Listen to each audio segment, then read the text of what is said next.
plus en plus, je pense que tous les gens qui s'intéressent à comment donner envie de s'occuper de la nature insistent sur le fait qu'il faut que ça soit d'abord une expérience sensible, puis ensuite on peut lire des livres, on peut, voilà, mais qu'effectivement il faut vraiment mobiliser tous les sens et puis apprendre. Et nous on le dit bien, entre quelqu'un qui vient dans une forêt et qui dit ben ça c'est un piaf, hein, et quelqu'un qui dit tiens vous avez entendu c'est le jet qui donne l'alerte ou etc. Eh bien on voit bien que cette capacité d'apprécier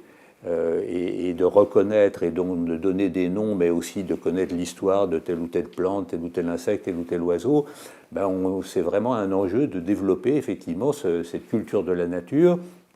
et de se dire ben finalement de même qu'un enfant connaît les noms de tous les joueurs du PSG, eh bien le fait qu'il soit capable dans votre espace de nommer 50 plantes qu'il est capable de reconnaître, eh bien c'est fait partie de l'aventure, quoi. Oui, je suis tout à fait d'accord. Et probablement, ça renforce 2 points.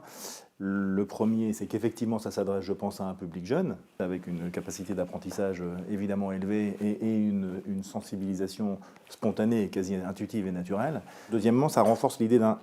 de territorialité, qui est aussi fondamentale, puisque on ne trouve pas nécessairement des jets partout, et la nature est différente, et de même d'ailleurs que les humains également sur chaque territoire. Donc ça donne aussi probablement l'occasion de reconstituer ou de restituer une notion d'ancrage ou d'attachement à un territoire local, avec ses caractéristiques, y compris de biodiversité, et probablement des aménagements ou des espaces créés spécifiquement pour, ça plaira, et ça sera certainement puissant. Dans un milieu naturel, tout le monde a des choses à dire. C'est-à-dire que tout le monde a une expérience, a des choses à raconter, et donc c'est un lieu où je dirais, quel que soit son milieu, sa culture, tout le monde se sent légitime pour s'exprimer, dire ce qu'il en pense, et éventuellement dire, et ça faut l'accepter, comment il voudrait que cet espace soit et évolue. Il faudra accepter aussi cette dimension un peu de co-adaptation, c'est-à-dire de se dire ces espaces, c'est des espaces où on va apprendre à vivre ensemble, et non seulement entre les humains, mais entre les humains et les autres êtres vivants. On a noué un partenariat récemment avec les fédérations de randonnée pour s'apercevoir qu'on trouve des interlocuteurs qui connaissent le territoire par cœur, qui identifient toutes les zones de jonction, les zones naturelles, les zones environnementales, parce qu'évidemment, et vous l'avez souligné,